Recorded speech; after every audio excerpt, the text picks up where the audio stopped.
minha amiga, treina comigo, a gente aprende muito junto, né? Todas as dúvidas que a gente tem, acaba perguntando, né? Para Ju, eu pergunto mais porque a psicóloga especialista aqui é ela.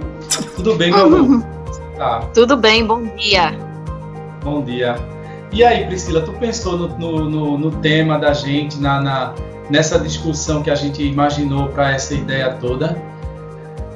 Sim. Pensou, e eu achei interessante esse momento dessa reflexão por conta da gente estar, como é que eu vou dizer?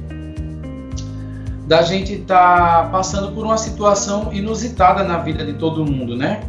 Porque a gente agora está tendo que ficar preso dentro de casa, lidando com as pessoas que a gente ama, mas redescobrindo essas pessoas.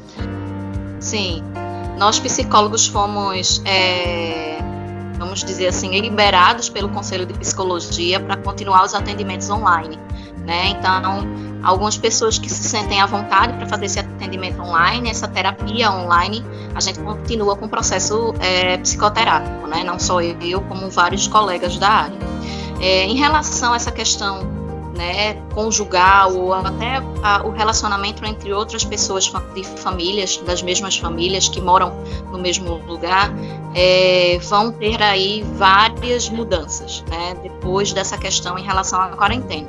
Com certeza, nós não vamos ser os mesmos, porque a gente está vivendo uma fase, né, que jamais a gente pensou que iria viver na sociedade. Então, é algo que fomos pegos de surpresa, não tinha como sermos avisados disso. E muitas coisas vão mudar. Eu costumo dizer que estamos passando, na verdade, por um processo de evolução da nossa espécie, né? Porque a gente vai precisar agora estar mais atentos aos outros e aos sentimentos que temos com esses outros, né? Então a gente não só vamos estar mais atentos, como a gente vai começar a olhar isso de outra forma. Entendi. Eu tenho uma primeira questão para a gente abrir o papo, né? Que é essa questão de por que a gente sente medo, né? O porquê de sentirmos essa coisa do medo. O medo, ele é comum para o ser humano, certo? É um sentimento que o ser humano, ele sente, é comum para todas as pessoas, assim como os outros sentimentos, amor, felicidade, raiva, enfim.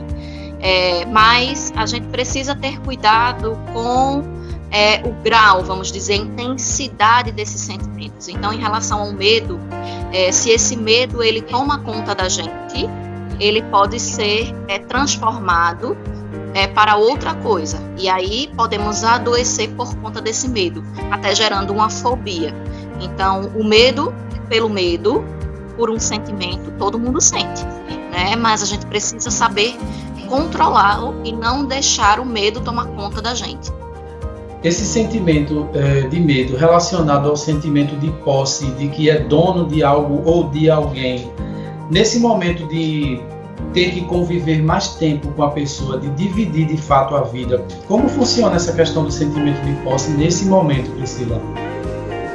Só para a gente poder complementar o que a gente estava falando em relação ao medo, qualquer sentimento ele surge a partir de uma emoção, né? Então a gente pode pensar em algo ou viver alguma situação que vai nos trazer alguns sentimentos. O medo, ele é um sentimento que surge diante de alguma situação que vai te levar, né, dependendo de cada pessoa, a um perigo, né, para você a um perigo. Então, nem sempre o perigo que é para mim é para você, né, e aí a gente pode sentir medo. Em relação à questão de posse, quando a gente sente posse por algo, a gente compra um objeto e a gente tem aquele objeto como nosso, né? Sim. Para com pessoas, a gente muitas vezes sente esse sentimento, mas ele não é saudável ao ponto de que a gente não pode sentir posse por uma pessoa porque a gente não comprou ela, né? A gente tem uma troca, uma relação de troca, uma relação de sentimentos. Então, já começa um desconforto daí. Ninguém tem o poder diante do outro em relação à posse. Você é meu ou eu sou sua. né? A gente faz uma troca de sentimentos, a gente faz uma troca em relação à vida, às experiências do dia a dia, né? E aí a gente pode compartilhar esses sentimentos e essas emoções com aquele outro que a gente convive, né? E aí, dentro desse sentimento de posse, muitas vezes a gente vê relacionamentos, principalmente entre companheiros, né? Que existe esse sentimento. E aí pode acontecer de várias maneiras. Pode ser por conta de uma insegurança daquele que está sentindo posse ao outro. Pode ser que aquele outro está de alguma forma dando entender que é ameaçador para o outro, né? Pode ser que aquele outro gosta e ama tanto aquele companheiro e acaba querendo só ele, só para ele, né? Só meu. E muitas vezes os relacionamentos abusivos acabam que, vamos dizer assim, andando e perpassando por esse sentimento de posse. Entendi. Isso pode atrapalhar o relacionamento no contexto todo da vida em relação a você dividir o seu espaço, o seu cotidiano com alguém, né? Sim, com certeza. Sobre essa questão dos apegos a objetos de modo excessivo, existe algum tipo de transtorno que dá nome a esse tipo de sentimento? Tem gente que a gente tem até programas na televisão que trata disso como um problema seríssimo, né? Que afasta pessoas que amam, porque essas pessoas têm esse apego profundo por coisas, por bem material, e que assim são coisas que no final das contas, a maioria dessas coisas, eu acredito que mais de 90%, aí é uma questão minha, não sei se esse dado é correto dizer, são coisas que a pessoa nem usa no dia a dia, ela só sabe que está ali, e se alguém disser que vai pegar e jogar fora ou dar a outra pessoa que talvez vá usar, de fato, né? O objetivo de um objeto é servir ao interesse daquele que compra, que adquire, né? E aí, quando a pessoa compra para ter, mas não para usar, começa a tal. Eu não sei se eu estou falando certo, você na sua fala me corrige se eu estiver errado. E aí acaba gerando essa questão desse, eu não sei se pode chamar isso de algum tipo de fobia, de ter que querer aquilo a todo custo, mesmo que eu não use, mas eu sei que está ali. Como é que vocês enxergam isso na psicologia, Priscila? O termo não tem nenhum erro aí no que você está falando. Realmente nós temos o hábito, né, por sermos bastante consumidores, de adquirir objetos que não necessitamos. E aí aquele objeto ele vai ficando e entulhando, e aí gera um acúmulo, né, de objetos. Muitas vezes isso é comum para todo mundo, tá certo? Mas claro que algumas pessoas acabam que exagerando nesse acúmulo de coisas, sem ter a necessidade de possuir aquilo, ou de adquirir aquele objeto. E aí a pessoa que tem, né, essa necessidade de acumular, existe um vazio dentro dela que precisa ser preenchido. E aí ela tenta, de alguma forma, preencher com esses objetos. Da mesma forma, só que em outro contexto, são pessoas que fazem pequenos furtos de pequenos objetos, de objetos sem tanto valor, né? Elas estão a ponto de querer preencher um vazio interno, e aí acabam que tentando roubar, furtar objetos de pequeno valor, né? Como em outro contexto, como a gente estava falando antes, pessoas que acabam acumulando, vamos dizer assim, materiais que não vão ter tanto uso, né? Materiais, sei lá, uma sombrinha quebrada, tecidos, recortes de tecidos. Claro que se você tiver um objetivo para aquilo, se você for fazer um trabalho com aquilo, ok. Mas se você não tiver nenhum interesse futuramente, um futuro próximo, você usar aquele objeto, então não tem para que você acumular, guardar, né, aquele objeto. Então, muitas vezes a gente, quando vai fazer uma mudança, né, a gente percebe, nossa, eu nunca imaginava que eu tinha tanta coisa. Porque a gente fica nesse pensamento de que, isso aqui eu vou usar, isso aqui eu vou usar.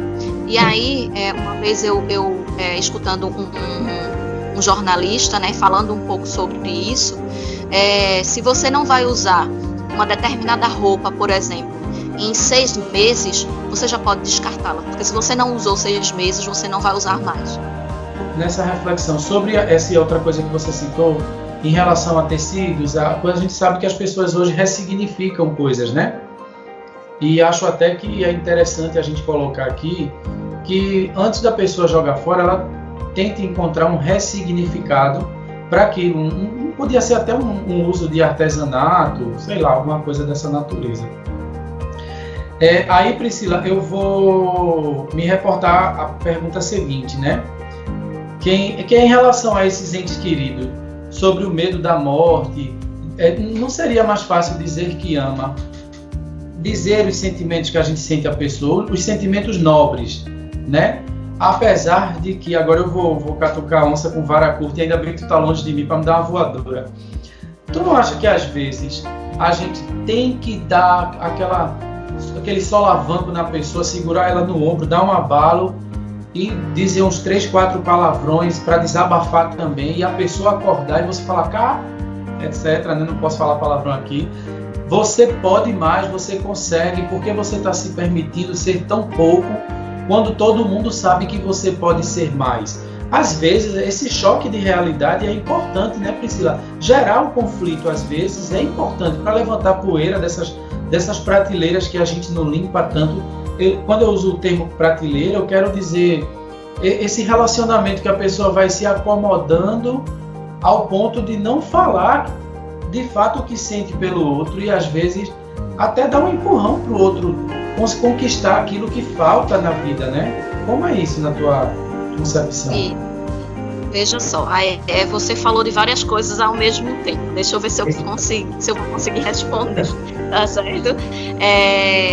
O medo de perder alguém, ele é comum para qualquer ser humano. Quando a gente ama alguém, a gente sente o medo de perdê-la, seja por uma morte, seja por uma separação. Só que esse medo, ele pode crescer ao ponto de se transformar numa fobia ou numa obsessão pela pessoa. E aí é quando a gente precisa ter o cuidado em relação a esse sentimento, procurar ajuda, caso isso esteja dessa forma, com profissionais, com psicoterapia, com até psiquiatras, sendo necessário, dependendo do contexto, né? Em relação a essa questão de conflitos nos relacionamentos, a partir do momento que a gente se relaciona com o outro, vão existir conflitos. Isso é inerente, tá certo? Isso não tem como não existir. Isso vai existir, tá? Então, sempre que temos uma socialização com alguém, uma intervenção, uma interação social com alguém, a gente pode ter um conflito dentro desse processo, tá? Mas o que a gente precisa ter consciência e controle é que esses conflitos, eles têm limites, né? Então, os conflitos entre pessoas, eles precisam ter limites, a partir do momento que a gente precisa respeitar o outro e o pensamento do outro, como a gente quer também ser respeitado. Então, muitas vezes os conflitos, eles são agregadores no sentido de que acorda aquele outro, né, para uma determinada situação. Então, por exemplo, o que você está dizendo, é importante você dizer com clareza o que você sente pelo outro, e é importante que o outro também sinta. Se existe alguma mágoa, se existiu algum conflito ou alguma ação do outro, né, que te incomodou, que você fez e incomodou o outro, isso precisa ser dito às claras, porque nem sempre a gente vai ter a certeza do que o outro está sentindo, né? A gente faz a leitura, mas nem sempre é aquilo de fato que a gente leu no outro, o que ele está pensando, o que ele está sentindo. Interessante. E essa questão da gente ter, eu vou falar de nós porque a gente tem, né? Apego aos animais de estimação. Isso pode substituir o prazer de estar com pessoas por algum momento? Tem gente que geralmente mais, né? Assim, alguns discursos, desculpe até interromper sua fala, alguns discursos que a gente lê no dia a dia nas redes sociais, né? De pessoas dizendo prefiro os animais, meu cachorro, meu gato, meu, sei lá, meu papagaio, do que ter que conviver com algumas pessoas. O que é que tu diz sobre isso, Priscila? Jamais pode ser substituído, tá certo? Porque é uma relação entre espécies diferentes, né? O cachorro ou o pet, de qualquer ele que seja, ele não fala e ele não consegue expressar os sentimentos como a gente expressa, né? Através da linguagem, através da fala. Mas muitas vezes essa relação com o pet, ela sim é muito prazerosa e ela traz um certo conforto para os humanos, né? É saudável até a gente colocar essa relação entre pets e humanos. É saudável para o humano ter essa relação. O que não pode existir é um exagero nessa relação do ser humano, da pessoa, deixar de viver sua vida social para viver em prol desse pet, né?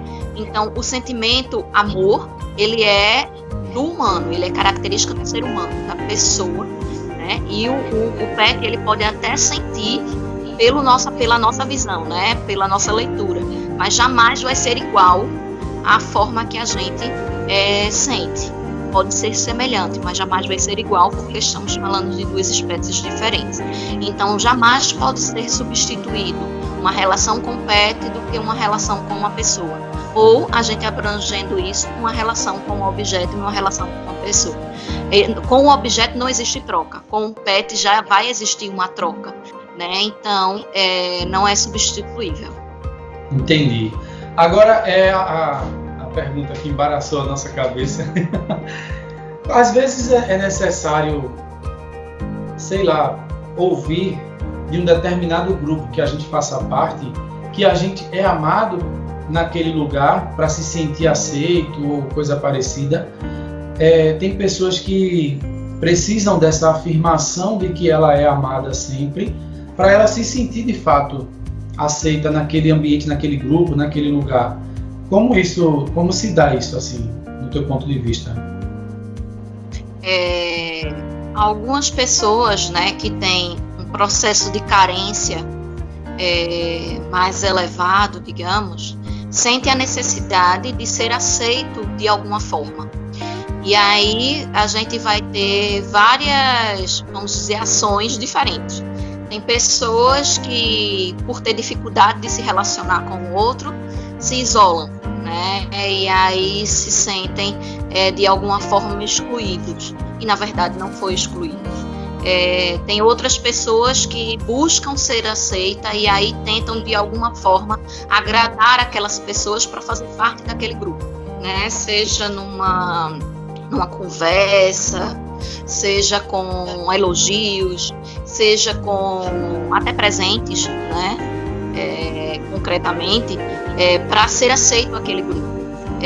E aí, quando a gente sente essa necessidade, isso é uma necessidade comum dentro do processo de socialização, mas a gente não precisa ter em mente que a gente só vai ser aceito naquele grupo se a gente der algo em troca, falando propriamente dito, em objetos. A gente pode ser aceito com aquele grupo, por aquele grupo, na verdade, ao fazer uma troca de sentimentos, por exemplo, ou ao fazer uma troca de experiências, né? Ou ao simplesmente escutar o outro, né? Ou dar sua contribuição sobre uma determinada coisa. E aí você pode fazer parte daquele grupo social sem necessariamente você precisar fazer coisas inadequadas, né, dentro do processo aí de regras e limites, ou você precisar comprar essa atenção e ser aceito. Por mais que a gente pareça que está fugindo do tema inicial, mas sempre volta, né? Porque às vezes num relacionamento a gente fala pro outro que ama, querendo ouvir eu também, não é? Uhum. Eu não sei se eu estou sendo claro na minha fala. E às vezes a pessoa não está afim de falar ou nem se ligou que talvez o jeito da pessoa falar eu te amo é abraçando, é acolhendo o outro no abraço. E invariavelmente isso pode gerar conflito, né? Eu já vi assim conflitos de casais onde às vezes um vem reclamar para mim, pô, eu falo que amo e a pessoa fica calada. Aí depois eu vejo ações dessa outra pessoa e são ações de quem ama, né? De quem tem um sentimento interessante em relação ao outro. E a pessoa não consegue compreender, isso tem que ser falado. É uma dificuldade que muita gente tem de fazer essa leitura, né, Priscila? Isso. Eu não trago somente na relação conjugal, né? Mas sim em todas as relações que a gente tem. Na vida, quando a gente contribui com o nosso sentimento de forma clara com o outro, a gente também quer ter essa troca. A gente quer escutar o sentimento do outro para com a gente, mesmo que às vezes não seja o mesmo, né? Então, a gente só se relaciona com o outro a partir do momento que a gente percebe que vai ser correspondido de alguma forma. Se não acontecer essa correspondência, essa relação ela não acontece, né? E aí é importante sempre ter a empatia com o outro, né? O que seria essa empatia? É pensar que o outro tem uma forma de agir, de pensar, e eu me colocar no lugar desse outro para poder, da melhor forma possível entendê-lo. Da mesma forma, o inverso. Então, é preciso essa ação de empatia para viver numa harmonia, digamos assim, nas relações. Claro que a gente não vive, quando eu digo harmonia, a gente não vive em total harmonia o tempo inteiro e a gente não vive em total conflito o tempo inteiro, né? Como a gente já tinha conversado antes, as relações elas vão e voltam, né? Tem altos e baixos dentro do processo aí social, certo? E aí é preciso sim essa correspondência, é preciso sim essa clareza nos sentimentos e no que você pensou em relação àquela ação do outro. Entendi. Olha, eu gostei, foi muito bom o papo. Priscila, tem algo assim que você queria deixar, alguma mensagem para as pessoas, alguma reflexão, alguma coisa que você deve ter pensado assim, tá a cereja do bolo desse nosso papo maravilhoso? O que a gente precisa pensar é que nesse momento de quarentena a gente vai estar sendo desafiados, né, a viver de uma forma completamente diferente do que a gente já vinha vivendo antes. E aí a gente vai lidar com situações que a gente não vai ter respostas imediatas. E aí é preciso ter bastante resiliência no sentido de, poxa, eu errei, mas eu posso me ressignificar, como você tinha dito antes, e poder consertar isso, né? Então, ter essa, vamos dizer assim, essa ação de pedir perdão, de tentar rever suas ações, onde eu errei, né? Para poder você, de alguma forma, fazer as pazes com o outro. Isso não é nada ruim entre pessoas, muito pelo contrário, você só vai contribuir com você mesmo, com a tua saúde mental, né, dentro desse processo. Então, quem está assistindo esse vídeo agora, se por algum momento você pensou em algum conflito que teve com algum colega, com alguém da família, ou com a namorada, com o noivo, com a esposa, pense que você pode mudar isso e não viver esse conflito para sempre, né?